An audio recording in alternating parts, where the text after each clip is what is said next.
और इसी मुद्दे पर चर्चा करने के लिए हमारे साथ भारतीय जनता पार्टी से वरिष्ठ नेता आशीष वर्मा जी जुड़ चुके हैं और कांग्रेस से दीपचंद राठौर जी और पॉलिटिकल एक्सपर्ट अनुराग नाहता जी, तीनों ही मेहमानों का मैं शुक्रिया करना चाहूंगा और स्वागत करना चाहूंगा कि वो हमारे साथ इस खास प्रोग्राम में बैठे हैं। सबसे पहले मैं दीपचंद राठौर जी आपके पास आना चाहूंगा। गुलाम नबी आजाद के बाद एक और वरिष्ठ नेता जो तेलंगाना में पूर्व राज्यसभा सांसद रह चुके हैं, उन्होंने भी आज पार्टी से इस्तीफा दे दिया है। तो क्या कांग्रेस की मुश्किलें बढ़ती हुई दिखाई दे रही हैं? दीपचंद जी।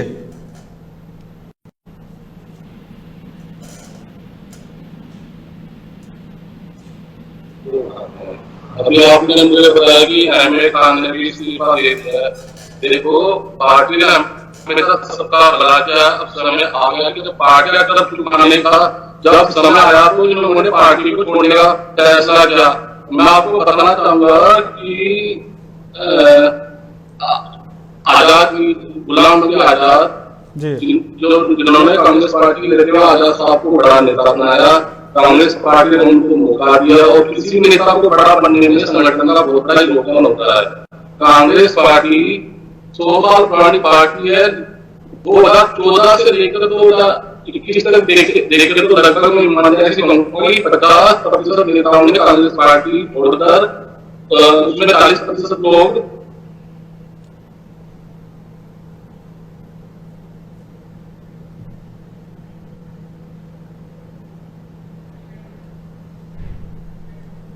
हेलो जी जी दीपचंद जी बोलिए, आपको आवाज मिल पा रही है?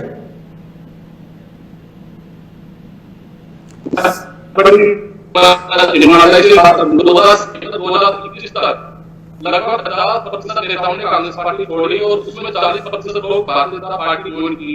तो मैं इसमें कहना चाहूंगा कि भारतीय जनता पार्टी के मूलभूत नेता, उनको भी सोचना होगा कि उनका क्या होगा।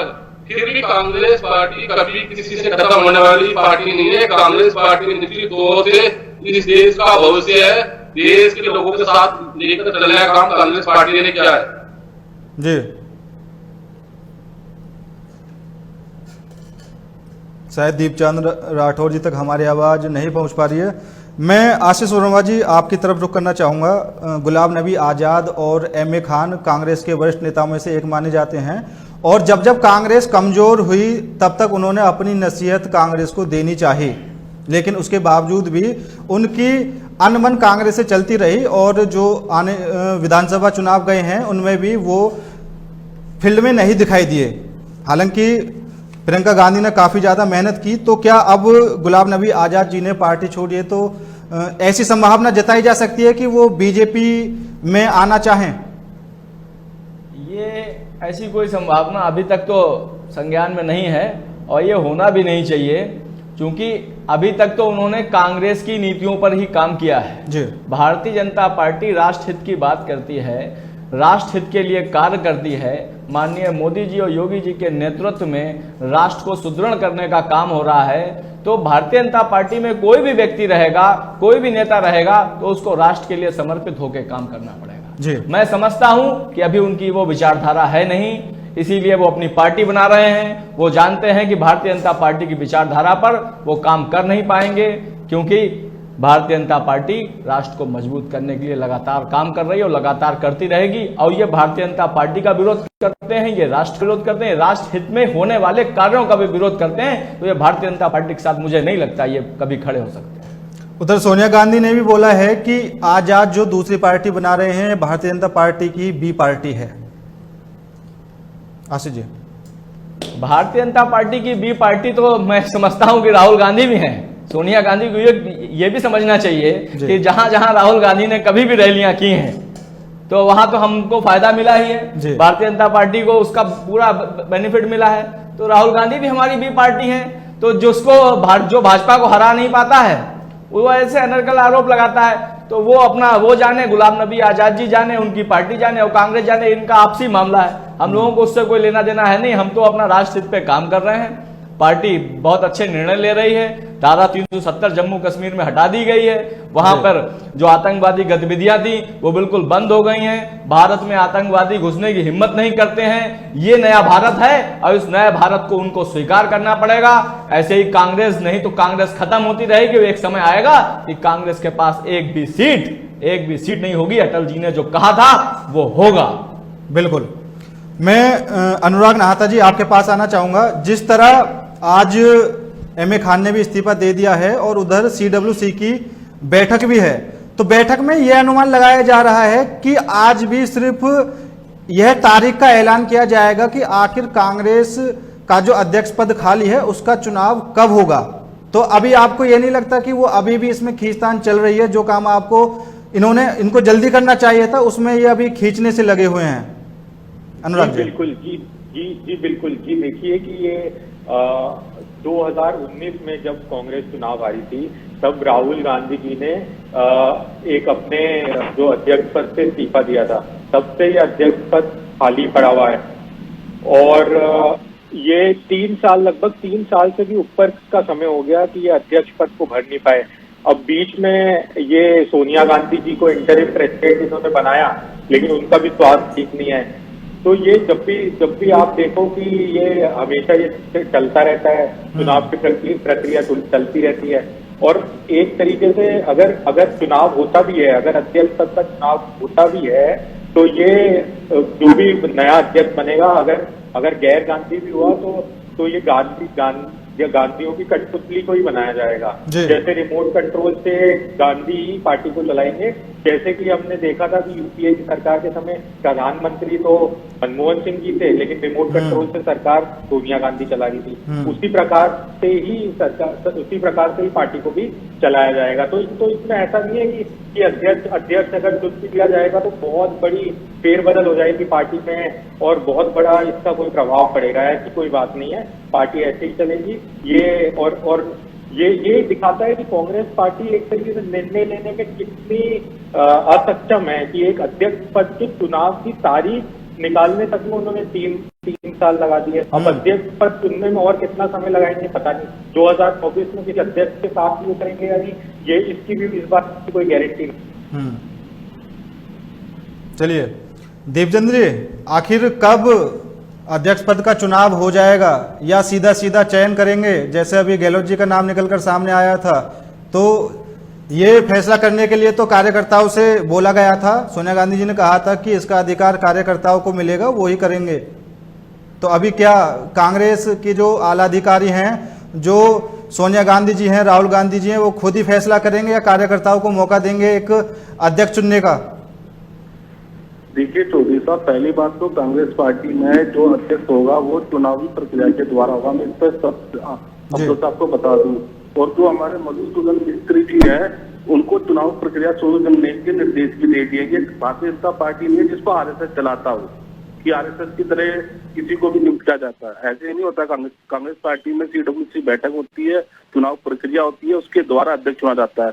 और मैं आपको बता दूं, 2019 के लोकसभा चुनाव हारने के बाद माननीय राहुल गांधी जी ने इस्तीफा दिया था और सीडब्ल्यूसी की बैठक और शीर्ष नेतृत्व ने खुद माननीय सोनिया गांधी जी को अंतरिम अध्यक्ष बनाया था। और मैं ये एक बात आपके चैनल पे स्पष्ट शब्दों से कहना चाहूंगा कि बहुत ही जल्दी सितंबर के अंत तक हमें नया अध्यक्ष मिल जाएगा। और रही बात अभी भारतीय जनता पार्टी के प्रवक्ता जो बात कह रहे थे कि कांग्रेस पार्टी खत्म हो जाएगी, कांग्रेस पार्टी ये है, कांग्रेस पार्टी वो है, मैं आपको एक बात इस पर शब्दों से बता देता हूँ कि कांग्रेस का रिप्लेस करने का सपना भाजपा और आपका सपना ही रहेगा। ना पूरा हुआ है, ना पूरा होगा। हम तो कांग्रेस पार्टी के सच्चे सिपाही हैं तो लड़ेंगे, लेकिन देश का जनमानस भी कहीं एक्सेप्ट नहीं करेगा। मैं आपको ये बात कहता हूँ, बिहारों में हवाएं आती है, तूफान आते हैं, तूफानों से छत उजड़ती है, जमीन नहीं उजड़ती और जड़ नहीं उजड़ती। कांग्रेस की जड़ इस हिंदुस्तान के नस में है। कांग्रेस के लोगों ने शहादत देकर जमीन के अंदर अपने लहूओं से हिंदुस्तान को सींचा है। ठीक है कि मैं मानता हूँ कि आज एक दौर है कि आज हम कठिन दौर से गुजर रहे हैं, आज हम उस पोजीशन पर नहीं है। लेकिन जब कांग्रेस पार्टी की परीक्षा हुई है, जब कांग्रेस पार्टी वर्कर बहुत मजबूती से सामने आई है और आने वाले समय में वक्त बदलाएगा। और भारतीय जनता पार्टी को अच्छी तरह पता है कि 2024 का जो इलेक्शन होगा वो सीधे तौर पे माननीय राहुल गांधी जी और मोदी जी के अंदर है। इसलिए कहीं ना कहीं देखा होगा आपने गांधी परिवार की प्रयास कर रही है, लेकिन उससे हमें कोई फर्क नहीं पड़ता। और रही बात, आपको मैं एक बात स्पष्ट तौर पर बता दूं कि G20 के अंदर जितने भी तमाम नेता हैं, चाहे वो कपिल सिब्बल थे, वो भारतीय जनता पार्टी में चलेंगे। आपने कहा कि अभी आनंद शर्मा आज गुलाम नबी आजाद से मिले, हो सकता है वो भी जा सकते हैं, लेकिन कांग्रेस पार्टी में माननीय राहुल गांधी ने इस पर शब्दों से कह दिया है कि मुझे उन लोगों की और उन संगठन की जरूरत है जो मतलब लोगों की दिक्कत को समझे।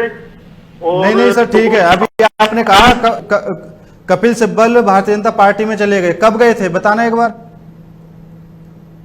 सॉरी, मैं आपको बता रहा हूँ कि जितने भी G20 320 के जो बैठक में जो सम्मानित है, चाहे वो आनंद शर्मा है, मनीष तिवारी है, चाहे शशि थरूर है, राज बब्बर है, मैं इनको मतलब इनकी इज्जत करता हूँ। लेकिन मैं इनसे एक बात ये पूछना चाहूंगा कि जब आपको भारतीय जनता पार्टी का आज भारतीय जनता पार्टी और कांग्रेस पार्टी के अंदर देश के अंदर जब आपको सोचने का समय आ रहा है, तो आप लोग भारतीय जनता पार्टी का चयन कर रहे हैं, क्योंकि जब कांग्रेस पार्टी के अंदर आपको कर्ज चुकाने का समय आया तो आपने क्या करा, आपने त्याग पत्र दिया। और गुलाम नबी आजाद का मैं एक बात पूछना चाहूंगा कि इनका कंट्रीब्यूशन बता दीजिए, जबकि कांग्रेस पार्टी ने उनको 7 बार सांसद बनाया, कांग्रेस पार्टी ने उनको मुख्यमंत्री बनाया, इंदिरा जी के टाइम में उन्होंने उनको कैबिनेट में जगह दी और कांग्रेस पार्टी के महासचिव रहे और 20 राज्य के प्रभारी रहे। लेकिन गुलाम नबी आजाद जी जब उनसे सत्ता छीन ली गई राज्यसभा, जब उनके पास कोई पद नहीं था, तो वो छटपटार करने लगे। अरे भाई, आपको 42 साल तक कांग्रेस पार्टी ने बड़े से बड़े ओहदे पे रखा, लेकिन आपने क्या दिया, ये सोचने वाला विषय। अगर गुलाम नबी आजाद अगर जाते हैं तो हमें कोई फर्क नहीं पड़ रहा, और अगर वो नई पार्टी बनाते हैं तो भी हमें फर्क नहीं पड़ रहा। जो कांग्रेस पार्टी का सच्चा सिपाही है, जो आज कांग्रेस पार्टी के अंदर जो माननीय राहुल गांधी जी, प्रियंका गांधी जी के नेतृत्व में महंगाई, बेरोजगारी और द्रव्यीकरण के खिलाफ आज हम लड़ रहे हैं। और आपने देखा होगा 4 सितंबर को महंगाई के ऊपर अल्लाह बोल मतलब रामलीला मैदान में हमारी बहुत बड़ी रैली होने वाली है। 7 सितंबर को भारत जोड़ो यात्रा, जो कि महंगाई, बेरोजगारी और द्रव्यीकरण के खिलाफ होगी, और ये मतलब यात्रा 5 महीने चलेगी, जिसमें 35। सर, भारत जोड़ो यात्रा से महंगाई दूर हो जाएगी? सर, आज आप बताइए मुझे, चौधरी साहब, विपक्ष का कौन सा नेता है जो सड़क से लेकर संसद की लड़ाई लड़ रहा है? वो एक ही नाम होगा, विपक्ष माननीय राहुल गांधी जी। बता दीजिए मुझे, आप किसने महंगाई पे, बेरोजगारी पे या किसी भी मुद्दे पर बात उठाई हो तो बताइए आप, कौन सा ऐसा बड़ा नेता है जो बीजेपी के खिलाफ हल्ला बोल रहा है? बताइए आप।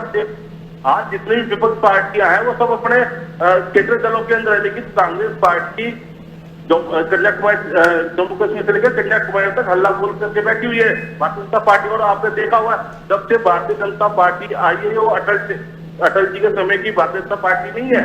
इन्होंने किस तरह महंगाई पर, किस तरह ये ध्रुवीकरण कर रहे हैं, किस तरह ये हिंदू मुसलमान की जो ध्रुवीकरण की वो कर रहे हैं, आपने देखा होगा किस तरह। चलिए, ठीक है आशीष जी, अभी आपने इनकी बात सुनी। ये बोल रहे हैं कि अटल जी के टाइम के भारतीय जनता पार्टी नहीं है, अब वो हिंदू मुस्लिम वाला गेम खेल रहे हैं आप लोग। ये अटल जी से भी प्रभावित थे और सारे कांग्रेस के कार्यकर्ता मोदी और योगी की नीतियों से भी प्रभावित हैं, लेकिन ये गुलाम नबी आजाद की तरह बस आजाद नहीं हो पा रहे हैं उस कांग्रेस की विचारधारा से।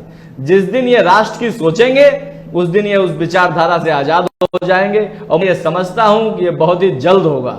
जिस तरह से सारे बड़े नेता कांग्रेस को छोड़ रहे हैं, कांग्रेस के पास नेतृत्व की कमी है, कांग्रेस के पास नेतृत्व की कमी है, और वो कमी लगातार उसका हरेसमेंट होगा और वो होती ही रहेगी। अब इनके पास, जैसा कि अभी आपके राजनीतिक विशेषज्ञ जी भी कह रहे थे, आप अब राठौर जी सुन भी लीजिए अब सुनिए, बहस अगर तर्क करते हैं तो उसका जो है जवाब भी सुन लीजिए। देश के अंदर भाईचारा नहीं बना रहे, नहीं बन रहे, आपको पूरा टाइम दिया जाएगा। आशीष जी बोलिए। ऐसा है, अभी राजनीतिक विशेषज्ञ जी भी आपके कह रहे थे कि कांग्रेस का चुनाव जो है वो क्या 2024 में होगा। उनके पास अध्यक्ष का चेहरा ही नहीं है। वो गांधी परिवार का ही कोई ना कोई व्यक्ति घूम घूम के बन जाता है। कभी सोनिया गांधी हो जाती हैं, कभी राहुल गांधी हो जाते हैं, हो सकता है आपकी बार प्रियंका गांधी को ले आए। कोई नए व्यक्ति को लाना नहीं चाहते हैं। लाना क्यों नहीं चाहते हैं? ये इसके पीछे बहुत बड़ी स्ट्रेटजी है। ये केवल परिवारवाद चला रहे हैं, ये पार्टी नहीं चला रहे हैं। इनके लिए समाज महत्व नहीं रखता, इनके लिए समाज का हित महत्व नहीं रखता। इनके लिए महत्व रखता है तो केवल अपना हित, अपना स्वार्थ और अपना ही विदेशियों को जो इनका सहयोग है, इनका देश के लोगों के प्रति सहयोग की भावना ही नहीं मुझे नजर आती। राष्ट्र के लोगों को भी नजर नहीं आती। यदि उनको नजर आती तो कांग्रेस कभी सत्ता से नहीं जाती। और मैं आपको बता दूं, ये वास्तव में भारतीय जनता पार्टी का नेतृत्व अब आप लोग उसको जो है आप उसको देख के डर रहे हैं। आप उसको बर्दाश्त नहीं कर पाएंगे। अटल जी ने जिस विचारधारा के साथ पार्टी को खड़ा किया था, उनके जो सपने थे, उन सपनों को पूरा करने का काम माननीय नरेंद्र मोदी जी कर रहे हैं। भारत को मजबूत करने का काम माननीय नरेंद्र मोदी जी कर रहे हैं। और आपको इसी चीज का भय है कि भारत पूरे विश्व में अपना परचम लहरा रहा है और भारत विश्व गुरु बन के आगे उभर रहा है। इस बात की तकलीफ कांग्रेस को है कि विदेशी कमजोर हो रहे हैं, विदेशी ताकतें कमजोर हो रही हैं, भारत के ऊपर हमले नहीं कर पा रहे हैं। भारत आर्थिक रूप से सुदृढ़ हो रहा है, भारत सेना के रूप में सुदृढ़ हो रहा है, भारत सुदृढ़ हो रहा है, अपने जो लड़ाकू विमान है उनसे सुदृढ़ हो रहा है और आर्थिक स्थिति सुदृढ़ हो रही है। लोगों के अंदर राष्ट्रवाद की भावना जागृत हो रही है। 15 अगस्त पर लोगों ने बता दिया कि कांग्रेस कहां थी और भारतीय जनता पार्टी कहां थी। माननीय मोदी जी पूरे वर्ल्ड में सर्वे हुआ, सुन लीजिए, सब सर्वे हुआ, नंबर 1 नेता आए हैं, सबसे लोकप्रिय नेता हैं पूरे विश्व के। और आप उनके सवाल उठाते हो। ये तो भारत को गर्व करना चाहिए, आप जैसे कार्यकर्ताओं को गर्व करना चाहिए कि भारत को एक ऐसा लीडर मिला है जो भारत का भविष्य बदलने का काम कर रहा है और भारत को बहुत मजबूत करने का काम कर रहा है। भारत को विश्व गुरु बनाने का सपना हमारे ऋषि मुनियों ने देखा है। और आप लोग चाटुकारिता में फंसे हो। आपको इससे निकलना चाहिए। गुलाम नबी आजाद की तरह आप कम से कम कुछ तो हिम्मत दिखाइए। उन्होंने बहुत साल गुलामी की, तब जाके आजाद हो पाए। आप भी आजाद हो जाइए। उनको तो बड़े बड़े पदों पर रखा गया था। राठौर जी जवाब दीजिए। कांग्रेस ना तो समाज के बारे में सोचती है, ना देश हित के बारे में सोचती है। जी लेकर आए आतंकवाद नहीं हो रहा, बम ब्लास्ट नहीं हो रहा। बताइए आप, कहानी रटी रटाई चीज पढ़ने से प्रवक्ता साहब देश नहीं चलता। देश चलता संविधान नैतिकता से, जो भारतीय जनता पार्टी में बिल्कुल नहीं है। देश उससे भी नहीं चलता है कि पाकिस्तानी जो है घुस आए, घुसपैठिए आ जाएं और आतंकवादी यहाँ बम विस्फोट करें। इससे भी देश नहीं चलता है। हमारा छोटा सा मुल्क, एक पड़ोसी मुल्क हमको आग दिखाए, देश इससे भी नहीं चलता है। आप सुन लीजिए, किसी देशवासियों को दिक्कत नहीं है, दिक्कत केवल कांग्रेसियों को है। इस विचारधारा को बदल दीजिए, राष्ट्र की सोचिए। जब राष्ट्र की सोचेंगे तभी जनता आपका सोचेगी।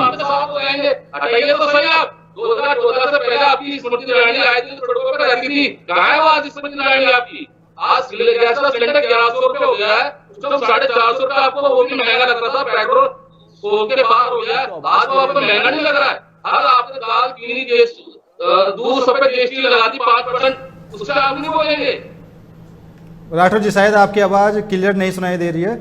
मैं अनुराग जी आपकी तरफ आना चाहूंगा। अभी जो कांग्रेस से इस्तीफे जारी हैं, जो इस्तीफे दे रहे हैं, हर कोई राहुल गांधी जी को ही जिम्मेदार बता रहा है। आखिर कारण क्या है कि वो जो सब लोग कह रहे हैं, तो क्या उनकी बात को सच मान लिया जाएगी कि अब जो बुजुर्ग थे, जो सीनियर नेता थे, उनकी पार्टी में नहीं सुनी जाती है? जब से राहुल गांधी पहले उपाध्यक्ष बने हैं तब से यह स्थिति निरंतर चलती आ रही है और इससे दुखी होकर उन्होंने लेटर भी लिखे और लास्ट में आकर पार्टी छोड़ने पर वो कायम हो जाते हैं। जी बिल्कुल। देखिए, ये पहले आप समझिए कि ये जो सिलसिला है इस्तीफे देने का, ये एक तरीके से 2013 से ही चलता आ रहा है। 2013 में सबसे पहले जब हेमंत बिस्वा शर्मा जी ने इस्तीफा दिया, उसके बाद से ही एक एक करके सारे नेता असंतुष्ट होकर इस्तीफा दिए जा रहे हैं। अभी गुलाम नबी आजाद जी ने इस्तीफा दिया, उससे पहले कपिल सिब्बल जी ने इस्तीफा दिया, उसके पहले ज्योतिरादित्य सिंधिया जी ने पार्टी छोड़ी, उसके पहले अभी थोड़े टाइम पहले ही सुनील जाखड़ जी ने भी पार्टी छोड़ी। तो अभी आपने सुना है खान साहब ने भी पार्टी छोड़ दी तेलंगाना के। तो एक के बाद एक ये सिलसिला चलता जा रहा है पार्टी छोड़ने का, और कहीं ना कहीं ये एक जो लीडरशिप होती है और लीडरशिप की कमी इसमें साफ दिखती है। और आज कांग्रेस को आज चाहिए कि वो आत्मचिंतन करे कि कैसे पार्टी को आगे बढ़ाया जाए, कैसे इसका कोई समाधान निकाला जाए, ना कि ये कि इसको एक डिनाई करते जाए कि कोई दिक्कत नहीं है कांग्रेस में और सब चंगा चलता है, सब बढ़िया। ये सारे नेता गुलाम नबी आजाद हो गए या कपिल सिब्बल हो गए, करीब 30 से 40 साल कांग्रेस के साथ रहे। ऐसा नहीं, ये भी कांग्रेस के सच्चे सिपाही को भी मैं मानूंगा, ऐसी बात नहीं है कि ये कांग्रेस के सच्चे सिपाही नहीं थे। क्या 40 साल जैसे कांग्रेस पार्टी का साथ दिया, क्या वो कांग्रेस का सच्चा सिपाही नहीं है? क्या उसकी बात कोई मायने नहीं रखती है? आपके अध्यक्ष के सामने जो अध्यक्ष आपके युवा नेता जो माने जाते हैं, जिन्होंने 15 साल राजनीति में आए हुए हैं, क्या उनकी बात ज्यादा आज मायने रखती है कांग्रेस पार्टी? कुछ ना कुछ तो कारण होगा कि जो इतने सीनियर नेता कांग्रेस को छोड़ रहे हैं। ये कांग्रेस को सोचना चाहिए, आत्मचिंतन करना चाहिए, ना कि ये कि अगर कोई कांग्रेस छोड़ के चला गया कोई बात। ये ऐसी अगर ये ऐसे ही चलता रहा तो कांग्रेस पार्टी एक दिन सच में और भी जैसे समाप्त होती जा रही है और भी समाप्त होगी। आप देखते लीडरशिप की वजह से कांग्रेस पार्टी आज देश में अपने बल पे सिर्फ 2 स्टेट से 2 राज्य से सिमट के रह गई है, और आम आदमी पार्टी भी आज 2 राज्यों में आ गई है। तो 2 राज्य आम आदमी पार्टी ने कांग्रेस से छीने, दिल्ली भी कांग्रेस से छीना, पंजाब भी कांग्रेस से छीना। तो आम आदमी पार्टी एक तरीके से विकल्प बनती जा रही है बीजेपी के खिलाफ, ना कि कांग्रेस क्रेडिबिलिटी कम होती जा रही है। और लोग अब कांग्रेस को पसंद नहीं कर रहे हैं, कांग्रेस से ज्यादा लोग आज आम आदमी पार्टी को पसंद कर रहे हैं, आम आदमी पार्टी के शिक्षा के मॉडल को पसंद कर रहे हैं। जी अनुराग जी, यहाँ पर एक बात और समझना चाहूंगा कि भारतीय जनता पार्टी ने गुजरात में अपना मुख्यमंत्री बदला था और उत्तराखंड में भी अपना मुख्यमंत्री बदला था, जो बिल्कुल रात में सब कुछ बदल दिया था वहां से। वहीं अगर पंजाब की बात करें तो पंजाब में जब अरविंदर सिंह को लेकर सब कुछ मामला चल रहा था, उधर नवजोत सिंह सिद्धू को लेकर चल रहा था, वो कांग्रेस पार्टी वहां पर भी 1 महीने में यह तय नहीं कर पाई थी कि आखिर करना क्या है, मुख्यमंत्री किसको बनाना है, बदलना है या नहीं बदलना। तो ये मान सकते हैं कि कांग्रेस की तरफ से कहीं ना कहीं रणनीति कमजोर है। जी बिल्कुल जी, देखिए अमरिंदर सिंह जी जो कांग्रेस के साथ 30 साल से ज्यादा से जुड़े हुए थे और चीफ मिनिस्टर भी थे, उनको नीचा दिखा के उनकी जगह सिद्धू जी को आगे किया गया, राहुल गांधी जी और प्रियंका गांधी जी द्वारा। इसी के कारण जो कि बीजेपी से आए थे, जो सिद्धू जी पहले बीजेपी में थे, बीजेपी से सत्ता के लालच के कारण कांग्रेस में आए, उसको राहुल गांधी जी ने, प्रियंका गांधी जी ने बढ़ावा दिया, अमरिंदर सिंह जी को नीचे दिखाया, उनको सीएम पद से हटाया। तो इस तरीके से इसके कारण ही कांग्रेस की वहां पे भी सत्ता चली गई और वहां पे ही कांग्रेस को नुकसान हुआ। तो इस तरीके से कांग्रेस को तय करना होगा कि कांग्रेस को अपने पुराने नेताओं को ज्यादा प्राथमिकता देनी है या बीजेपी से छोड़ के आए या दूसरे पार्टी से छोड़ के आए हुए नेताओं को ज्यादा प्राथमिकता देनी है। ये एक कांग्रेस की बहुत बड़ी एक कमजोरी है कि वो समझ पाते हैं कि किसको किस समय पे उनको बढ़ावा देना चाहिए, और गलत नीतियों के कारण और गलत जो डिसीजन है उनके कारण जो सत्ता को खो देते हैं जहां पे भी सत्ता में रहते हैं। अब ऐसी फाइटिंग राजस्थान में भी चलती है। राजस्थान में भी 2 गुट बने हुए हैं, चाहे एक अशोक गहलोत जी का गुट है, एक सचिन पायलट जी का गुट है। तो आपस में जो अंदरूनी जो लड़ाई चलती रहती है, आपस की लड़ाई, उसके कारण दूसरी पार्टियां फायदा उठा लेती है। अब आम आदमी पार्टी को अगर देखा जाए तो आदमी पार्टी में आप देखिए कि 2 स्टेट किस तरीके से, पंजाब उन्होंने जीता, कांग्रेस से छीना, दिल्ली भी कांग्रेस से छीना। तो आम आदमी पार्टी जो है वो कांग्रेस की जमीन छीन रही है, तो वो विकल्प बन के आम आदमी पार्टी उभर रही है बीजेपी के खिलाफ, ना कि कांग्रेस की क्रेडिबिलिटी कम है। और अगले साल जो चुनाव आ रहे हैं उसमें भी हिमाचल प्रदेश में और गुजरात में, दोनों में जो है कांग्रेस की स्थिति खराब है और सत्ता में आने की कोई भी संभावना नजर नहीं आ रही है। बुरी तरीके से पिट के हारेगी कांग्रेस इस बार, और फिर से वही रोना है। फिर से अगर अध्यक्ष बना दिया, कोई नया अध्यक्ष गैर गांधी बना दिया, तो उस पर तीसरा हार का तोड़ देंगे कि देखिए ये अध्यक्ष बने और कांग्रेस पार्टी इसकी वजह से हार गई। तो और फिर उसके बाद फिर से राहुल गांधी जी को या सोनिया गांधी जी को अध्यक्ष बना दिया जाएगा। तो ये सब नाटकबाजी तो कांग्रेस में चलती रहती है। कांग्रेस, ये बात सच है कि कांग्रेस सिर्फ गांधी गांधी गांधी गांधी के नाम से ही चलती है और सिर्फ गांधी अध्यक्ष कांग्रेस पार्टी का रह सकता है। गैर गांधी ना तो बन सकता है और इसलिए कोई बनने की इच्छा भी नहीं जताता, क्योंकि सबको पता है कठपुतली की तरह जो गांधी गांधी बोलेंगे वही हमें भी बोलना पड़ेगा और कठपुतली बनते रहना पड़ेगा। तो कोई इस मामले में पढ़ना नहीं चाहता। चलिए ठीक है सर। दीपचंद राठौर जी, आपने अनुराग जी की सारी बातें सुनी, और जो गुजरात में चुनाव होने वाले हैं वहां पर जो मैं मानता हूं दूसरे नंबर की पार्टी कांग्रेस है, पहले पर बीजेपी है, लेकिन आम आदमी पार्टी जाकर वहां पर अपनी दावेदारी ठोक रही है, अपनी मजबूती की दावेदारी ठोक रही है कि सरकार तो हम बनाएंगे। तो आप लोग कहां हैं सर? आप ये अध्यक्ष पद में ही उलझे रहोगे या चुनावी तैयारी में भी लगे रहोगे? आदरणीय पुष्पेंद्र जी, मैं आपको पहले बात बता दूं कि कांग्रेस पार्टी वो पार्टी है कि जल्दी खत्म होने वाली पार्टी नहीं है। और रही विकल्प की बात कि कौन गुजरात के अंदर विकल्प बनेगा, वो एक अलग मैटर है। लेकिन मैं आपको पूरी जिम्मेदारी से कहना चाहूंगा कि कांग्रेस पार्टी, जो अनुराग भाई ये कह रहे हैं कि कांग्रेस पार्टी अंदर कहीं मिसगाइड पंजाब हुआ, मैं ये बात बिल्कुल मानता हूँ कि कहीं मिसगाइड था कांग्रेस पार्टी की तरफ से जब पंजाब हमारे हाथों से छीना गया। लेकिन जो भी कांग्रेस पार्टी का सच्चा सिपाही है, हेलो राठौर जी बोलिए। मैं ये बात कहना चाहूंगा, जो भी कांग्रेस पार्टी का सच्चा सिपाही है, जो कांग्रेस पार्टी में भरोसा रखता है, उन्हें चुनावी नतीजों से बड़ा दुख हुआ था, लेकिन सफल होने के लिए परिवर्तन जरूरी है। मैं बात एक्सेप्ट करता हूँ, लेकिन हमें ये भी सोचना होगा कि इस पेड़ पर हम बैठे हैं, हम उसकी काट रहे हैं। लोग कभी जड़ों को मायूस करता है, पत्ते गिर जाते हैं, हवा में बिखर जाते हैं, लेकिन जड़ें जानती है कि उनका आना भी बाकी है। हमें जड़ों को सीखते हुए, जड़ों से सीखते हुए आगे चलना होगा और फिर से सबसे बढ़ना होगा। लेकिन लोग अपनी भावना को समझ नहीं पा रहे, अति उत्साह में अपनी ही पार्टी के ऊपर शुरू कर रहे हैं और हार और जीत दो लोकतंत्र में चुनाव होते हैं। इंदिरा गांधी जी भी हारी, चुनाव हारे, ऐसे में अपनी पार्टी को लगातार कटघरे में खड़ा करेंगे तो हम खड़े हो पाएंगे। लेकिन मैं एक बात एक पूरी जिम्मेदारी से कहना चाहूंगा कि जो भारतीय जनता पार्टी के जो मुद्दे हैं वो लोगों को समझ आ जाते हैं जी, और जो हमारे मुद्दे हैं वो स्ट्राइक नहीं कर पाते। यही कारण सबसे बड़ी है कि जो हमारा शीर्ष नेतृत्व है, चाहे वो किसी मुद्दे को जनता के बीच में नहीं पहुंचा पा रहा सही तरह से, लेकिन कार्यकर्ताओं से ही संगठन बनता है।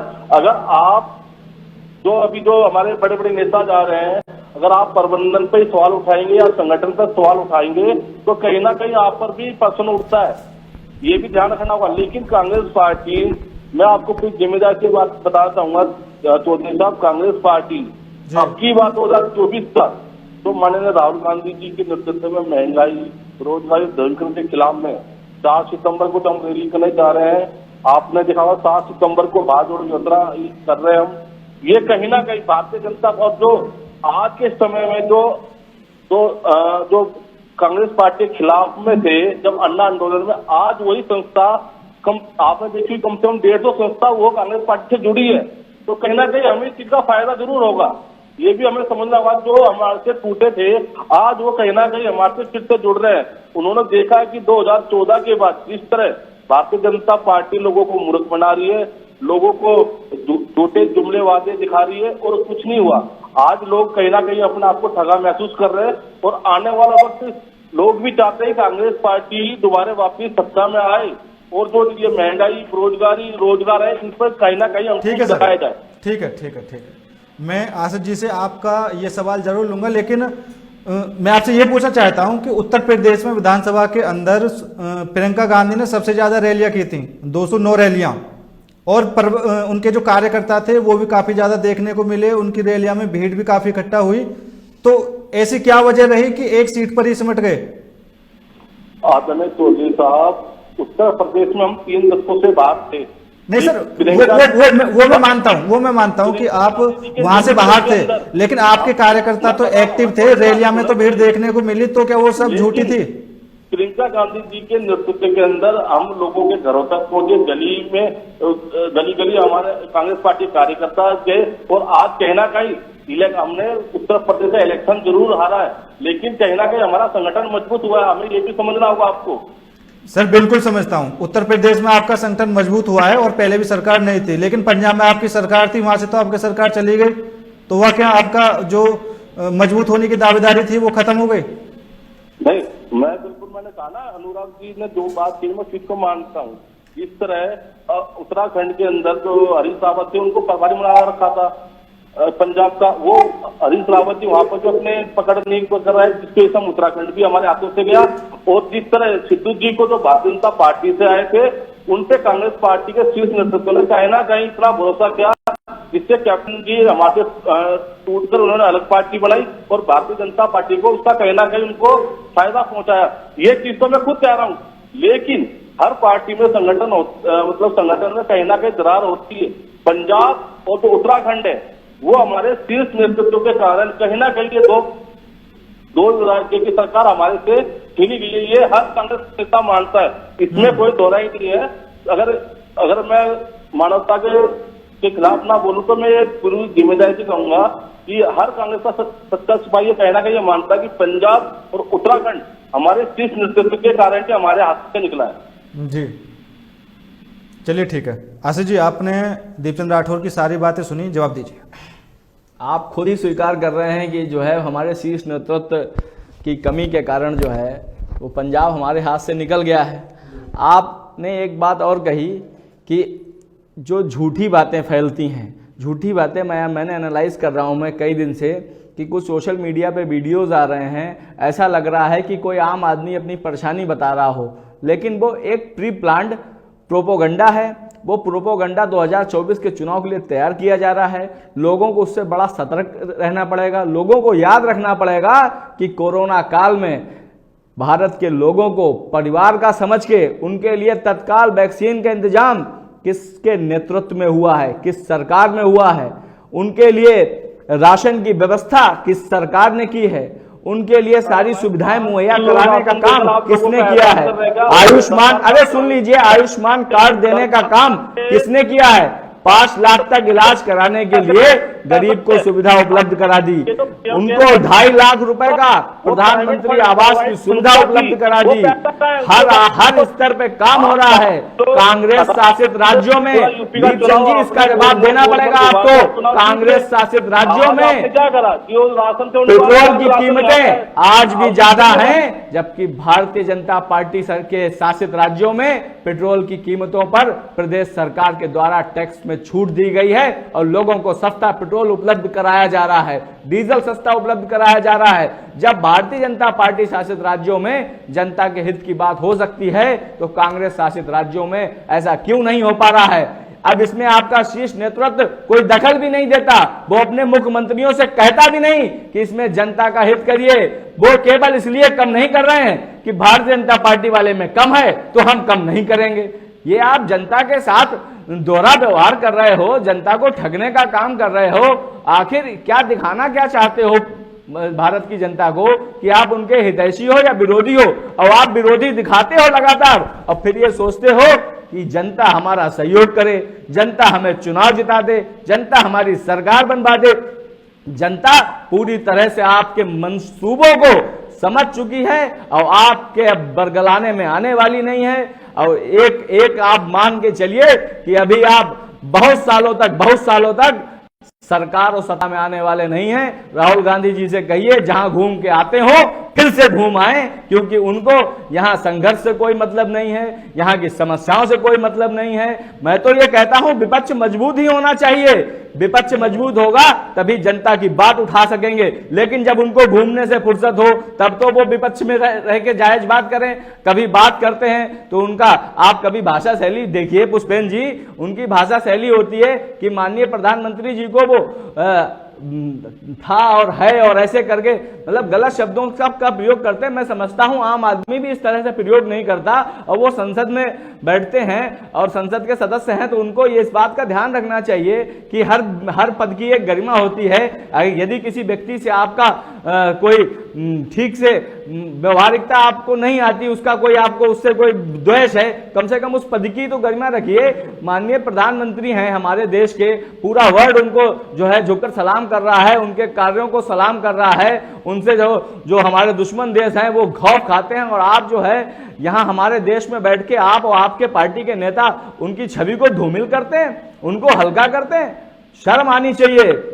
ये देश देख रहा है, ये देश देखता है। जब आपके नेता भाषण देते हैं तो देश देखता है कि उनकी भाषा शैली क्या है, देश देखता है उनकी कार्यशैली क्या है। इस कार्यशैली पे माननीय मोदी जी ने जितना देश के लिए किया है, उन्होंने लोगों के दिलों में जगह बना ली है, और उस दिलों की जगह को कोई चोट करेगा तो भारत के लोग उसको 1% भी पसंद नहीं करेंगे। वोट देना तो बहुत दूर की बात है, कभी उसका नाम भी पीठ पीछे सम्मान से नहीं लिया जाएगा, यदि वो दूसरे का नाम सम्मान से नहीं लेगा। तो अच्छा, माननीय प्रधानमंत्री जी कैसे बोलते हैं मैं बताऊं? दीदी और दीदी, वो जब आपका स्वाभिमान काटवा जाता है, 50 करोड़ पर की गर्लफ्रेंड, कांग्रेस की विधवा, ये कौन से माननीय प्रधानमंत्री के शब्द है? अब तो वहाँ पर काफी शब्दों में रोक लगा दी गई है, अब ऐसे शब्दों का नहीं प्रयोग नहीं होगा। साहब इतनी बड़ी बड़ी बातें कर रहे हैं, इनके जो खुद माननीय प्रधानमंत्री जी शब्द बोलते जो आपको याद नहीं आते। और रही बात आपका बताना चाहे 2014 से पहले क्या पृथ्वी चपटी थी, माननीय मोदी जी इन्होंने गोल कर दी। अरे यार क्या बातें करते हो आप? 7 साल के अंदर जो कांग्रेस पार्टी ने 70 साल में कमाया, आपने 7 साल के अंदर बेच दिया अंबानी अंबानी को। बताइए आप बता दे रहा हूं आपको। नहीं बताइए ना, आपने क्या करा? बताइए, जब बीजेपी वाले आरोप लगाते हैं आपने 70 साल में क्या किया, तो आप बोल देते हैं बीजेपी अपने साल तो जोड़ ही नहीं रही इसमें। इस देश में नफरत इतनी फैला दी है, हिंदू मुसलमान कर इस देश के लिए इतनी अशांति फैला दी है, इसका भुगतान हमने मतलब गलत कंट्री के अंदर करा गया। आपको याद है? वो याद नहीं आपको? हमारे यहाँ इंडिया के राजदूतों को वहां पर तलब होना पड़ा। हमको ये आपको करा, हमको और देश को घोटाले याद है। हमको ये याद है कि आपकी सरकार में, कांग्रेस पार्टी की सरकार में कितने घोटाले किए गए, कितने अरबों करोड़ों का रुपया विदेशी बैंकों में जमा किया गया। आज तक उस पर प्रयास चल रहा है, वो पैसा नहीं वापस आ पा रहा है। आखिर ऐसी नीतियां पाई गई। जब देश आजाद हुआ तो ये तो उस समय से अभी तक आपने जब भी आपकी सरकार रही उसमें केवल घोटाले हुए। भारतीय जनता पार्टी की सरकार में एक भी घोटाला गिना दीजिए, कोई नेता जेल गया हो तो गिना दीजिए। रोजगार का बात नहीं करेंगे आप? देश का युवा आपसे रोजगार मांगता तो बोलते हैं माननीय प्रधानमंत्री पकड़ो के लिए। अरे भाई शर्मानी की है ऐसे। आपको यही रोकना चाहूंगा। अनुराग जी, मेरा लास्ट सवाल आपसे रहेगा, भारत जोड़ो यात्रा कितनी फायदेमंद होगी कांग्रेस के लिए? जी देखिए, ये भारत जोड़ो यात्रा कर तो रहे हैं, लेकिन अभी कोई अध्यक्ष इनके पास नहीं है। इस नेतृत्व कौन करेगा ये अभी तक किसी को पता नहीं। क्या राहुल गांधी जी नेतृत्व करेंगे, या सोनिया गांधी जी करेंगी, या कोई तीसरा नेता करेगा, या कोई गैर गांधी नेता करेगा? कौन इसकी अध्यक्षता करेगा? कहां से कहां तक ये जाएगी? कौन इससे जुड़ रहा है? क्या इसका उद्देश्य है? कोई भी चीज अभी तक सामने नहीं आई है। किस लिए भारत जोड़ो यात्रा कर रहे हैं? क्या ये समाज को जोड़ने के लिए कर रहे हैं? क्या ये बेरोजगारी के खिलाफ कर रहे हैं? क्या ये महंगाई के खिलाफ हो रही है, या किस चीज के खिलाफ हो रही है? तो ये एक तरीके से जरूर ये जो है, ये एक तरीके से हर ऑपोजिशन पार्टी ये करती है, कुछ ना कुछ ऐसा करती है जिससे कि उनकी थोड़ी सी मीडिया में विजिबिलिटी रहे। लेकिन ऐसा मैं नहीं समझता कि कोई विशेष फायदा होगा या कोई विशेष लाभ होगा। जो चुनाव है उसमें कांग्रेस की स्थिति कमजोर बनी हुई है, और इनको चाहिए कि संगठन को मजबूत करें, और शायद संगठन को मजबूत करने के लिए ही ये यात्रा निकाली जा रही है। बिल्कुल। चलिए ठीक है सर, आप तीनों ही मेहमानों ने अपना कीमती समय दिया, और आप तीनों ही मेहमानों को मैं यहाँ पर धन्यवाद करना चाहूँगा। फिलहाल इस अहम मुद्दे में इतना ही। बाकी देश और दुनिया की तमाम खबरों के लिए देखते रहिए समाचार नेशन। नमस्कार।